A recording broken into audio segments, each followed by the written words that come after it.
Setelah di bagian produksi masih juga memikirkan limbahnya, gitu ya. Makanya kimia lingkungan itu adalah memikirkan bagaimana mencarikan solusi bagi produksi-produksi lingkungan itu, produksi-produksi industri kimia tidak berbahaya terhadap lingkungan. Ya mulia sekali.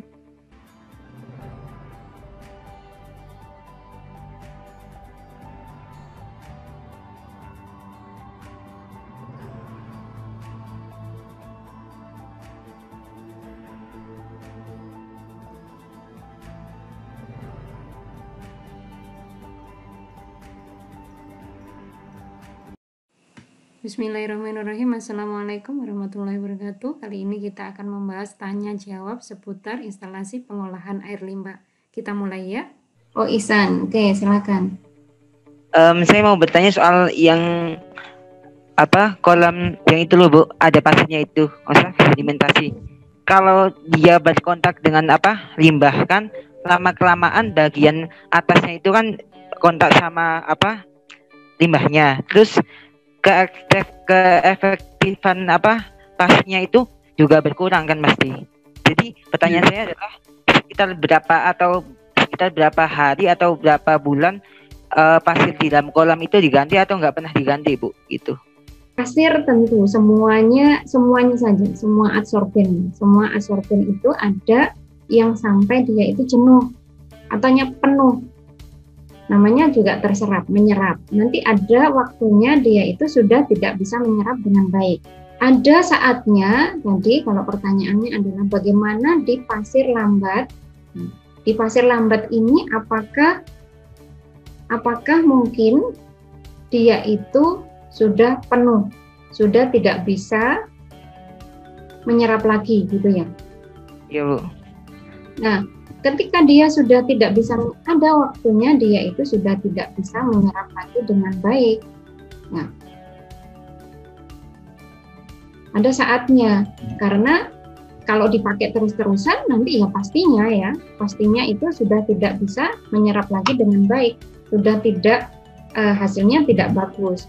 Nah, itu apa yang harus dilakukan? Jadi di tiap tahap-tahapannya tadi, tahap-tahapan pengolahan air limbah itu banyak tempat mau instansi misalnya IPAL-nya rumah sakit atau kemudian di industri tadi, maka di tempat-tempat itu di tiap tahapannya tadi itu kualitas airnya itu juga dianalisa apakah sudah mengalami turun atau sesuai dengan targetnya. Jadi setiap tahapan pastinya kondisi limbah tadi itu berubah atau tetap berubah kan ya. Nah, itu mereka mempelajari pola itu terus-menerus. Pola bahwa nanti kalau sudah melalui tahap ini sudah apa, pada tahap ini sudah bagian apa, dan seterusnya. Nah, dengan demikian itu bisa dikontrol kalau ada tahapan yang tidak baik, tidak benar, atau mulai turun fungsinya. Misalnya kolam aerasi, setelah melalui kolam aerasi kok ternyata kondisinya tidak sesuai dengan target, maka harus dihentikan dulu atau harus segera ada evaluasi. Apakah bakteri yang digunakan sudah cukup efektif, karena nanti bakteri itu pun tidak kemudian terus-menerus mulai dibeli, mulai dari keturunannya yang di awal mula itu mempunyai keefektifan yang sama. Misalnya begini, kan kalian tahu bakteri itu berkembang pesat, kemudian nanti terregenerasi ya, kan mati sampai keturunannya nanti ada lagi, kan gitu. Bakteri itu tidak kemudian hidup terus-menerus. Yang dikatakan hidup terus-menerus, aktivitasnya terus-menerus itu ganti, bakterinya ganti. Jadi bakteri itu ada mati, kemudian berkembang hidup, berkembang biak, nanti kemudian dalam masa yang pesat, kemudian dia mati. Tapi tidak kemudian semuanya mati, tetapi tergantikan oleh lainnya, atau regenerasi seperti itu. Bakteri kan gitu, tidak kemudian misalnya kita di tanah ada bakteri, tapi bakterinya tetap A terus, kan tidak demikian. Nah, Sehingga misalnya pada kolam aerasi itu pun harus dievaluasi nantinya apakah kerja bakteri masih efektif. Seperti itu. Hampir sama kalau misalnya begini, perumpamaannya ya, ini saya mencuplik dari teman mengajar itu biasanya yang ahli di bakteri. Misalnya kakeknya itu adalah biasanya yang gitu ya. Kakeknya itu keturunan dari Arab misalnya gitu, sehingga hidungnya mancung. Pada turunan pertamanya masih mancung misalnya begitu. Tapi kemudian ketika ada menikah dengan yang bukan dari Arab, misalnya hidungnya tidak terlalu mancung, sehingga pada keturunan berikutnya tidak mancung lagi misalnya begitu. Nah, di bakteri juga demikian, bahwa nanti lama-kelamaan ini tidak efektif, artinya tidak secepat ya. Bakterinya jenisnya bisa jadi sama, tetapi keefektifannya bekerja itu tidak sekuat pada saat pertama kali. Nah, ini harus dikontrol tidak kemudian seberapa lama kalau kontrolnya ya bisa dilakukan seberapa yang dibutuhkan. Ada yang mengontrol itu setiap hari, ada yang per minggu, ada yang per bulan misalnya begitu. Kalau biasanya yang dikatakan per bulan mereka sudah punya pola di dalam 1 bulan itu tidak ada perubahan yang signifikan, tetap bagus. Nah, dari situ maka terus-terusan semuanya itu nanti bisa digantikan. Nah, misalnya yang tadi ditanyakan, apakah filter pasirnya tadi itu tidak perlu diganti? Ada masanya untuk diganti. Ya baik, siapa lagi yang bertanya? Oh, nama saya Ahmad Rehan dari Kimia Praste. Ya, silakan. Apakah semua jenis limbah itu bisa masuk IPAL, Bu? Saya dalam artian, apakah ada limbah-limbah lain, suatu golongan limbah yang mungkin harus masuk ke diolahnya itu dengan cara khusus gitu, nggak bisa lewat IPAL ini gitu. Soalnya kayaknya di IPAL itu cuma sederhana itu gitu. Apa ada cara lain gitu, Bu, di golongan-golongan limbah lain yang mungkin sulit untuk diolah gitu, Bu? Ya, terima kasih. Itu aja sih, Bu. Terima kasih. Sudah satu itu? Saya jawab dulu sambil yang lain silakan menyimak dan menanyakan jika ada dari penjelasan tadi kurang paham. Benar, di limbah itu suatu industri akan menghasilkan limbah yang mempunyai karakter yang mempunyai perbedaan dengan karakter dari limbah industri lain. Nah, kita harus paham itu ya. Jadi limbahnya rumah sakit sama limbah industri tekstil sama limbah industri gula misalnya. Kemudian ada industri deterjen, industri produksi agar-agar misalnya. Semuanya mempunyai karakter yang berbeda. Tentu berbeda. Nah, makin berat kondisi limbahnya, pengolahan itu kemudian mempunyai ciri khas yang berbeda-beda di tiap limbah, di tiap karakter limbah. Misalnya, tadi lumpur dari industri gula misalnya. Harus dipastikan dulu bahwa di dalam lumpur itu tidak mengandung senyawaan B3. Senyawaan B3 bahan beracun berbahaya. Misalnya adalah tidak mengandung logam berat atau tidak mengandung senyawaan organik yang resisten, yang tidak bisa diuraikan. Maka jika lumpur tadi itu tidak mengandung senyawaan yang berbahaya, boleh prosesnya seperti tadi di layar, itu adalah untuk kompos. Kemudian dipastikan dulu, dianalisa dulu tentunya. Yang menganalisa siapa? Ya rata-rata memang dari kimia yang industri di situ, yang bekerja di situ. Bagian begini, namanya quality control. Quality control ini menganalisa bukan hanya memastikan produknya sesuai yang diinginkan, tetapi juga memperhatikan atau mengolah limbahnya. Nah, ada juga yang kemudian karena mengandung B3 diapakan? Biasanya diabukan atau diambil, dibakar. Dibakar itu pun namanya dibakar yang diabukan, biasanya menggunakan furnace atau tanur atau alat yang mempunyai suhu yang sangat tinggi, biasanya suhunya di atas 600 derajat Celcius. Sehingga dia kemudian menjadi timbal mineralnya saja yang sudah menjadi abu. Dan abu ini pun tidak kemudian dibuang ke lingkungan karena masih dianggap abu dari bahan yang berbahaya. Biasanya seperti apa industri yang lumpur cairnya, lumpur dari limbah cairnya itu perlu diagukan? Biasanya dari industri pestisida, industri yang menghasilkan senyawa anorganik maupun anorganiknya yang dianggap berbahaya. Gitu ya. Jadi kompleks. Artinya tadi yang saya contohkan bisa jadi pada industri A dikurangi langkahnya karena memang kebutuhannya tidak sebanyak itu, tetapi ada juga yang kemudian justru langkahnya lebih lama, lebih panjang lagi karena saking beratnya komposisi limbah yang ada di dalamnya. Butuh yang lebih kompleks lagi. Oke, begitu Raihan. Ada lagi? Iya Bu, saya Dimas. Saya jawab untuk pertanyaan Dimas, saya ulangi lagi. Apakah dari kolam pengendapan atau bukan hanya di pengendapannya, yang di clarifier juga ada menghasilkan limbah padat. Mulai clarifier itu sudah ada yang tadi clarifier bentuknya kerucut, itu sudah menghasilkan limbah padat. Kemudian disedimentasi 1, sedimentasi 2. Jadi memang di sana ada waktunya untuk diendapkan. Pengendapan ini bisa melalui 2 cara, yaitu ada pengendapan kimia, ada yang disebut sebagai pengendapan biologi, ada juga begitu.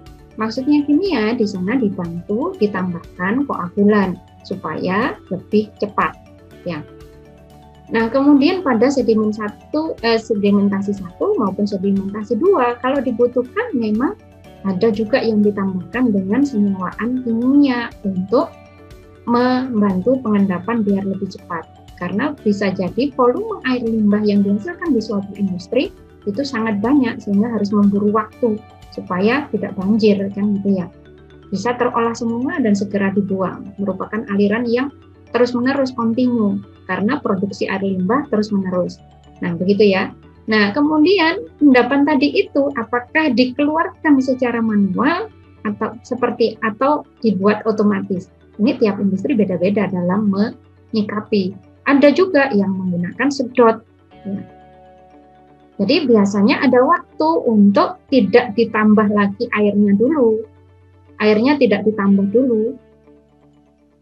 Ada yang kemudian sudah didesain seperti di clarifier yang tadi saya bilang seperti kerucut. Sudah didesain bagian bawah tadi itu bisa lumpurnya bisa disedot atau ditarik untuk keluar.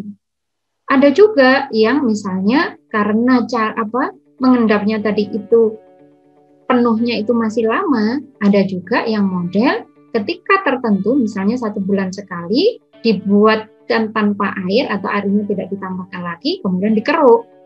Nah, seperti itu. Nah, kita bisa bayangkan itu bagaimana endapannya itu di tepian pantai yang merupakan endapannya berupa kapur, ya di tepian pantai itu sangat banyak. Kalau kita di laboratorium, endapannya bisa jadi cuma 100 mili tampak di beker misalnya begitu. Tetapi kalau di industri, ya jumlahnya sangat banyak sehingga seringkali dikatakan zero waste gitu ya. Dipikirkan untuk zero waste. Bahwa yang tadi itu limbahnya dipikirkan untuk dibuat apa yang bermanfaat sehingga tidak mudah numpuk limbah ke lingkungan. Dan kata-kata zero waste ini kalau di suatu industri itu menghasilkan keuangan yang lebih tinggi. Ya. Jadi ada industri-industri yang sudah sangat cermat untuk limbahnya tadi itu dimanfaatkan karena limbah ini jika dipikirkan untuk diolah bisa menjadi sesuatu yang manfaat tinggi. Misalnya yang industri yang kemudian menghasilkan kapur tadi. Kapur ini kemudian dipikirkan untuk kemudian dibuat batako. Misalnya begitu ada juga. Padahal tadi industrinya tidak produksi batako untuk sistem secara utamanya. Yang utamanya tidak menghasilkan batako. Tetapi dari hasil tadi itu limbah padatnya ternyata untuk dipakan ternak nggak bisa, untuk dikompos nggak bisa karena anorganiknya tinggi, maka Ada juga yang kemudian dibuat batako di semen, ya dijual kemudian gitu karena jumlahnya memang sangat banyak. Seperti itu. Itu ya Dimas. Ada lagi? Bu, mau bertanya. Ya, disebutkan namanya. Nama saya Zulfa dari Kimia A. Mau Ya. bertanya Bu, untuk pembuatan IPAL dalam setiap perusahaan industri itu apa ada standar nasional Indonesianya untuk ukuran atau bentuknya itu? Benar. Terima Ya. kasih Bu. Ya, terima kasih. Terima kasih Zulfa. Jadi peluang bekerja gitu ya. Peluang bekerjanya sarjana kimia itu luas. Bukan hanya ini kalau dari skup dunia kerja kimia ya. Bukan hanya di industri untuk produksi. Ketika diproduksi dia harus memikirkan juga mulai quality control itu mulai bahan datang, material, raw material, kemudian bagaimana kualitasnya bahan itu harus disesuaikan dengan standar yang ditetapkan oleh industri. Bahan yang masuk harus mempunyai kondisi standar seperti ini. Itu ada. Itu juga orang kimia ya. Luas sekali pekerjaannya orang kimia kita ya. Kemudian nanti di bagian produksi. Setelah di bagian produksi masih juga memikirkan limbahnya. Gitu ya. Makanya kimia lingkungan itu adalah memikirkan bagaimana mencarikan solusi produksi lingkungan itu produksi industri kimia tidak berbahaya terhadap lingkungan. Ya mulia sekali. Tetapi ya harus dipahami sangat supaya kita dapat. Tentu industri-industri tadi itu standarnya ada. Biasanya yang dikatakan standar untuk pengolahan limbah ini yang dikatakan itu biasanya ada jasa untuk konstruksi ya, jasa untuk pembangunan itu tidak kemudian kan ada konstruksi untuk bangunan gedung sekolah, konstruksi untuk rumah sakit, konstruksi untuk bangunan pasar, kan ada sendiri-sendiri. Nah, tetapi ada juga yang khusus memikirkan konstruksi untuk pengolahan air limbah. Ini khusus harus mempunyai keahlian khusus, didikan khusus itu. Sehingga tahap-tahapannya dia sudah bisa pahami. Biasanya ini sudah gabung dengan mereka yang teknik lingkungan, ya, teknik mesin, teknik elektro. Ya. Ada sekolah itu, ya, sekolah itu ada teknik lingkungan itu ada. Yang memikirkan seperti ini juga ada. Ya. Nah, kemudian semuanya limbah-limbah tadi itu buangannya harus memenuhi standar baku mutu air limbah itu ada, ditetapkan oleh pemerintah. Standar baku mutu air limbah itu ada kategori-kategorinya. Nanti kalau dipakai untuk misalnya begitu, harus mempunyai kondisi karakter air limbahnya harus demikian. Ini seperti itu ada aturannya yang dibuat ada. Jika tidak nanti kan bagaimana limbah-limbah itu akan sangat banyak beredar di lingkungan kita. Ibu izin bertanya. Ya Allah, alhamdulillah. Kalau ada yang bertanya itu senang, berarti ada disimak gitu. Enggak terus kemudian dinyalakan tidur semua. Silakan. Nama saya Novaizatul dari Kimia A. Saya izin bertanya, jika pada saat dimasukkan ke dalam kolam lakon yang kontrol yang ditambahkan ikan nila tersebut, jika ikan nilainya mati, kita harus ngulangnya dari mana ya Bu? Apakah dari filter pasir atau dari awal lagi? Terima kasih. Ya, wah bencana ya kalau sudah begitu ya kan? Loh mati, waduh itu terusnya ke lingkungan, masalah besar. Ya gitu ya, pinter ya sih, bertanya pinter sih jawab bingung ini jadinya ya. Itulah fungsi menganalisa pada tiap tahapan pengolahan limbah.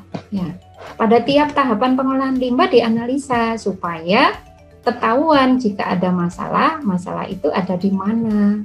Itulah fungsi, tidak kemudian pada air limbah masuk, kemudian air limbah keluar. Bukan hanya itu, tetapi pada tiap tahapan pengolahan juga akan harus dianalisa supaya bisa dicermati kalau ada masalah. Ketika kemudian nilainya mati, ya yang betul adalah tidak dibuang ya, tidak dibuang di lingkungan. Kan itu semuanya aliran tadi itu ada yang bisa di stop. Kemudian airnya tadi harusnya, ini kita berbicara idealnya ya. Berbicara idealnya. air tadi, aliran-aliran tadi itu di stop dulu, ya bisa harus begitu.